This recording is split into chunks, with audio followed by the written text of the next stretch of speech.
I told him a real man could give me a baby. That's literally what I said to his face when I found out. I'm Jade, and I was 26 when my whole life plan got wrecked because my husband couldn't do the one thing he was supposed to. Look, I know how that sounds, but you have to understand where I was coming from. Connor and I had been married for 2 years, and things were fine. Not amazing, not terrible, just fine. He was 34, working as an assistant manager at a medical supply company, and we were living in this cramped 2-bedroom apartment because he was being responsible with our money. Whatever that means. I'd been off birth control for 8 months, and nothing was happening. Every month, another negative test, another disappointment. My friend Kylie got pregnant literally the first month she tried with her husband, and here I was, peeing on sticks like some kind of science experiment. Connor kept saying we needed to be patient, but I could tell something was off. Finally convinced him to get tested, and oh my God, the way he dragged his feet about it. It's probably just stress, he'd say, or these things take time, babe. But I knew. Deep down, I think I already knew. The day we got the results, I watched his face crumble as the doctor explained about his severely low sperm count and something about motility. I just sat there, feeling this weird mix of vindication and absolute fury. All those months of him telling me to relax, to let it happen naturally, and it turns out he was the problem all along. The drive home was silent. I kept looking at him, really looking at him for the first time in a while.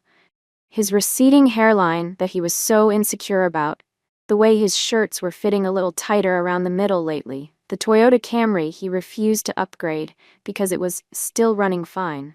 Everything I'd been overlooking suddenly felt like evidence that I'd settled. He tried to hold my hand when we got home, saying we could look into treatments or start saving for IVF. But all I could think about was how we could barely afford our current life on his salary. The way he was still working toward that promotion he'd been talking about since we met. How all my friends' husbands seemed to have their lives figured out by 34. Jade, we'll figure this out, he kept saying, following me around our tiny apartment like a lost puppy. There are options. We're in this together. Together. Right. Like we were in this together when he waited so long to get tested. Like we were in this together when he chose to stay in his safe, going-nowhere job instead of taking risks to give us a better life. Like we were in this together when he apparently couldn't do the one biological thing a husband is supposed to do. I locked myself in our second bedroom, the one that was supposed to be a nursery by now, and started scrolling through Instagram. Kylie had posted another bump update. Madison was at her son's soccer game. Even Taylor, who got married 6 months after us, was already planning her baby shower. And there I was, stuck with a defective husband in a mediocre apartment, watching my fertile years tick away while he talked about looking into options. I'd done everything right, got married, waited until we were stable, played the good wife. For what? To find out I'd hitched my wagon to a man who couldn't even give me a family? That night, lying in bed next to him, I could feel him wanting to talk about it. But I just turned away and pretended to sleep. All I could think about was how young I still was. How many of my eggs were still viable. How many actual men out there could give me what I wanted without needing a medical team and a small fortune. I love you, he whispered into the darkness, his voice cracking a little. I didn't answer. I was already mentally calculating how long it would take to start over with someone new. The next few weeks were honestly pathetic. Connor kept leaving fertility clinic brochures on the kitchen counter, like little paper reminders of his failure. He'd circle the success rates in blue pen, as if that would make me feel better about dropping 50 grand we didn't have on something that might not even work. I started going out more with my girls, needing to escape his sad puppy dog eyes following me around our apartment. That's when things got really eye-opening. We were at this new rooftop bar downtown, and Kylie, 7 months pregnant and glowing, asked how we were doing with the baby journey. He's basically shooting blanks, I blurted out. The Moscow Mule, making me extra honest. And now he wants us to blow our savings on fertility treatments instead of, getting a better job or moving us out of that shoebox apartment. The table got quiet, like uncomfortable quiet. Madison gave me this look. You know, the one where someone's judging you but trying to hide it. That's really personal information about Connor, she said, stirring her water with this holier-than-thou expression. What? It's not like it's a secret, I shot back. Besides, your husband managed to knock you up twice by 30, on a firefighter's salary. Just saying. That's when the text started coming from Connor. Miss you. Hope you're having fun. Thinking about that fertility specialist Dr. Roberts recommended, I left him on read. Watching my friends with their perfect lives, their functioning husbands, their growing families, it was just making everything crystal clear. At home, Connor was getting desperate. He picked up extra shifts, like that would somehow fix his broken swimmers. Started taking all these supplements that made the bathroom smell like a GNC. He even suggested moving in with his parents temporarily to save money for treatments. As if I wasn't humiliated enough by the situation. A real man would figure out how to fix this without asking his mommy and daddy for help, I snapped when he brought it up again. The look on his face, like I'd slapped him, should have made me feel bad. Instead, it just irritated me more. How dare he act hurt when he was the one who couldn't give me what I needed? I started noticing everything wrong with him. The way he chewed too loud. How he never got that promotion he kept talking about. The fact that he still played video games on weekends instead of networking or looking for better jobs. His entire existence was just one big testament to mediocrity. My mom tried to talk some sense into me. Marriage is about more than babies, Jade. Connor adores you. He's stable, kind, faithful. He's a dud, Mom, I interrupted, and I'm not about to waste my prime years playing nurse to his broken ego while my biological clock ticks away. That night, I watched him sleeping, thinking about how different my life could have been if I just held out for someone better. Someone who could actually provide the life I deserved. Someone whose body could do what it was supposed to do. Connor rolled over, reaching for me in his sleep like he always did. I moved away, disgusted. Not just by him anymore, but by myself for settling for this half-life when I could have had everything. I filed for divorce on a Tuesday. There's something you should know about ending a marriage. It's like ripping off a Band-Aid. You just have to do it fast and deal with the sting later. I had it all planned out. The papers were ready, I'd already lined up a new apartment, and my girls were on standby for emotional support, not that I'd need it. Connor came home from work that day, all excited about some new fertility treatment he'd found online. He was literally pulling up websites on his phone when I dropped the manila envelope on our IKEA coffee table. The look on his face, like someone had just punched him in the stomach, almost made me feel bad. Almost. What is this? His hands were shaking when he picked up the envelope, as if he didn't know exactly what divorce papers look like. I think we both know this isn't working, I said, using the calm voice I'd practiced in the mirror. I'm not willing to waste any more time on maybes and what-ifs. He just sat there reading the same page over and over like some kind of broken robot. But we haven't even tried the treatments yet.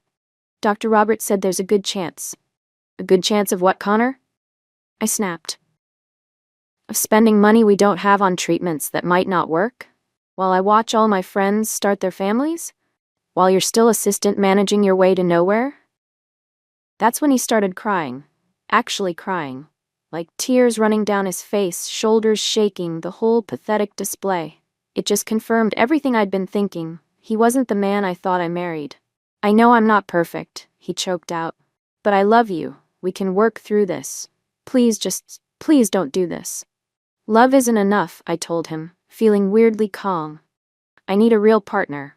Someone who can actually give me a family. Someone who's actually going somewhere in life. He followed me around the apartment while I packed my pre-planned overnight bag, throwing out desperate suggestions like a drowning man grabbing at straws, marriage counseling, second opinions, moving to a cheaper city, taking out loans. With each suggestion, I felt more justified in my decision. You're still young, he said finally, his voice hollow. You could find someone else. Start over. Is that what this is about? The fact that he'd figured it out just made me angry. Oh, so now you get it? Yes, Connor. I am still young. I do still have options. And I'm not going to let your condition ruin my chances of having the life I deserve. The look he gave me, like I'd just confirmed his worst fears, should have broken my heart. Instead, I felt relieved. Finally, the truth was out there. No more pretending his mediocrity was enough. No more acting like his fertility issues weren't a deal-breaker. "I never thought you were this person," he whispered as I headed for the door. I turned back one last time, my hand on the doorknob. "Maybe you just never knew me at all." Walking out of that apartment, I felt lighter than I had in months. Sure, my mom would freak out. Sure, some of our friends would judge me. But I was 26, hot, and now free to find someone who could actually give me the life I deserved. The first 6 months of freedom were exactly what I expected. My new apartment was tiny but cute, decorated exactly how I wanted, without Connor's boring practical input. No more beige walls or sensible furniture choices.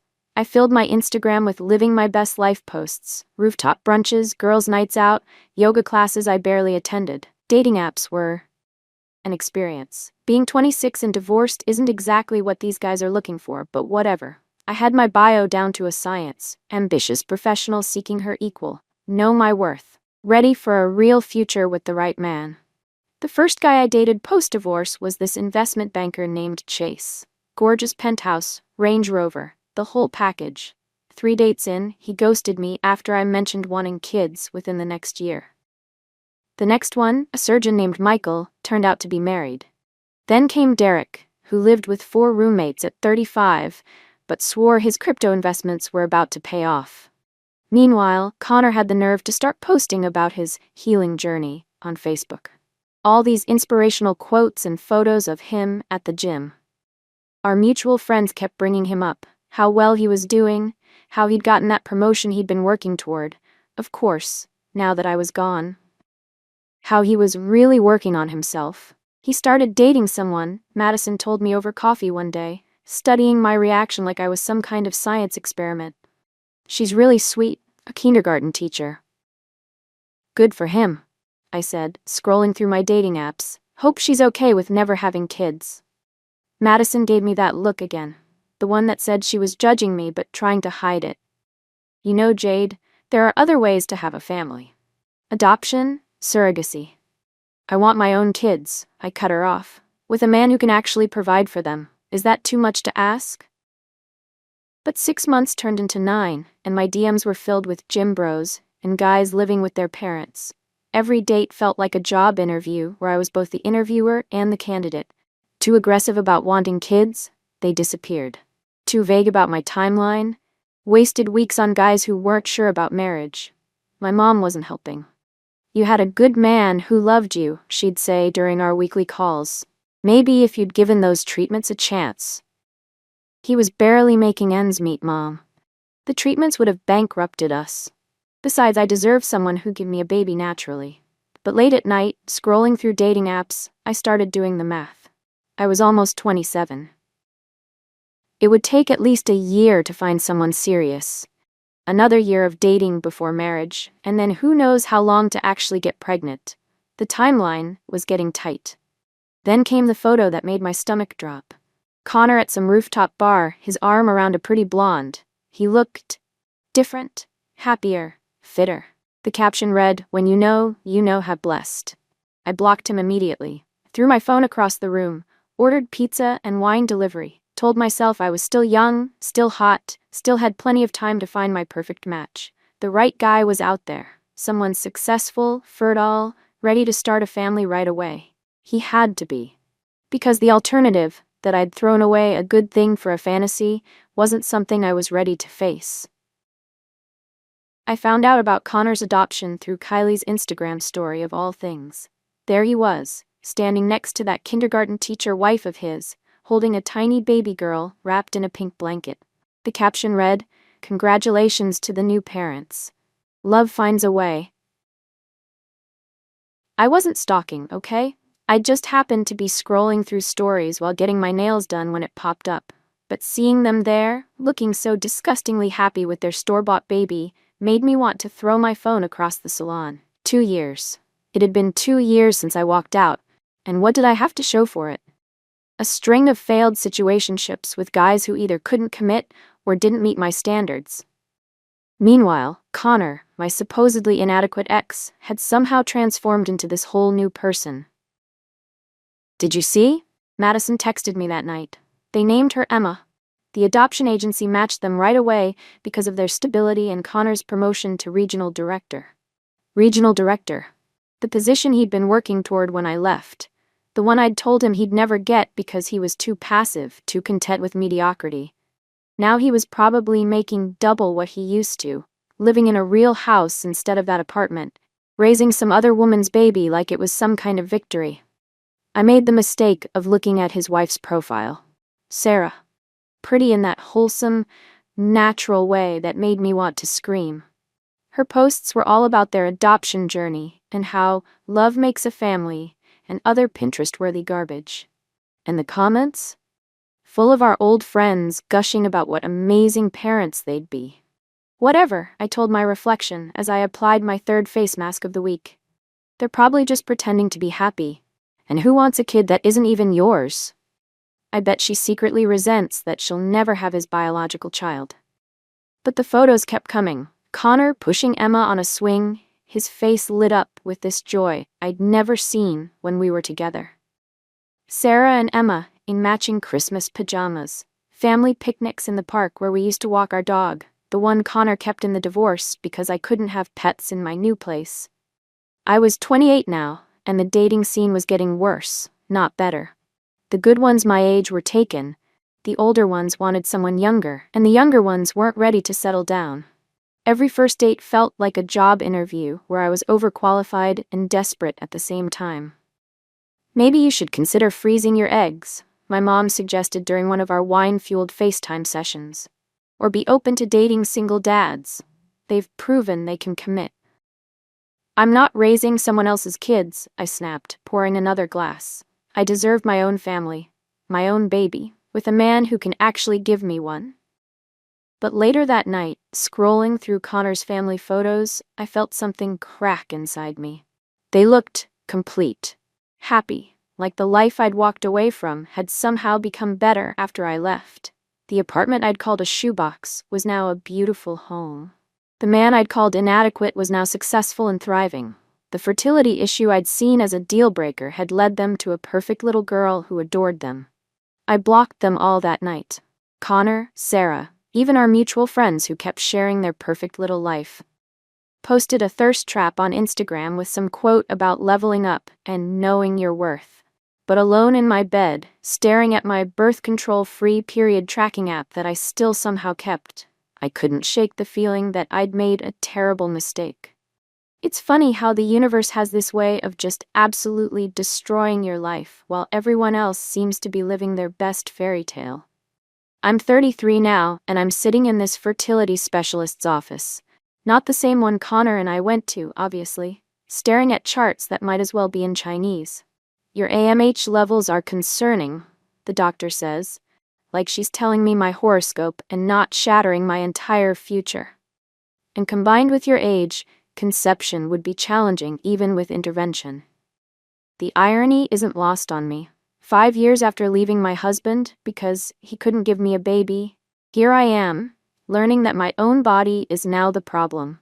The doctor keeps talking about options and time-sensitive decisions, but all I can think about is Connor's Instagram page that I definitely don't check anymore, except when I'm drunk and feeling masochistic. He has 2 kids now. They adopted another baby last year. A little boy this time. Their perfect little store-bought family living in their perfect house with their perfect life. Meanwhile, I'm dropping $3,000 just to find out my eggs are basically expired. "Have you considered donor eggs?" the doctor asks, and I want to scream. I didn't leave my husband just to raise someone else's genetic material. That's not how this was supposed to go. Last week, I ran into Madison at Whole Foods. She tried to avoid me, but I cornered her by the organic quinoa. "Connor's starting his own business," she let slip, probably on purpose. "Sarah's so supportive. They're such a power couple." Power couple. That was supposed to be us. Well, not us exactly, but me and whoever the universe had lined up after I was brave enough to leave my defective husband. Instead, I'm still single, still swiping through dating apps full of guys who either don't want kids or already have them with someone else. I looked into sperm donors, last month. Me, the same woman who couldn't stomach the idea of adoption because I wanted my own baby. But the costs are insane, and according to these tests, it probably wouldn't work anyway. The universe really has a sick sense of humor. My mom doesn't say, "I told you so," but I can hear it in her silence when I cry on the phone to her. She just sighs and says, "Everything happens for a reason, honey." Yeah, the reason is I threw away a good man because I thought I deserved better, and now I'm paying for it with my own fertility. The worst part? Connor and Sarah are fostering now too. They're like some kind of saints, opening their home to kids who need families. The comments on their posts are nauseating, all about what amazing parents they are, how lucky those kids are, how they're such an inspiration. Meanwhile, I'm updating my dating profile again. Successful professional seeks partner for life's adventures. No mention of kids anymore. No timeline, no demands for a family. Just desperately hoping someone half-decent will settle for a 33-year-old with nothing to show for her prime years, except a designer bag collection and a bitter attitude. Sometimes late at night, I think about that day I told Connor a real man could give me a baby. How I walked out thinking I was choosing a better future. How sure I was that I deserved more. Now here I am, realizing that maybe I was the one who wasn't enough. Not that I'd ever admit that out loud. But you want to know the real kicker? Even now, sitting in my empty apartment with these fertility test results that might as well be a death sentence for my dreams, I still can't bring myself to say I was wrong. Because if I admit that I threw away my shot at happiness because I was too proud, too entitled, too obsessed with having things exactly my way, then I have to face the fact that I did this to myself. And that's the one thing I'll never be ready for.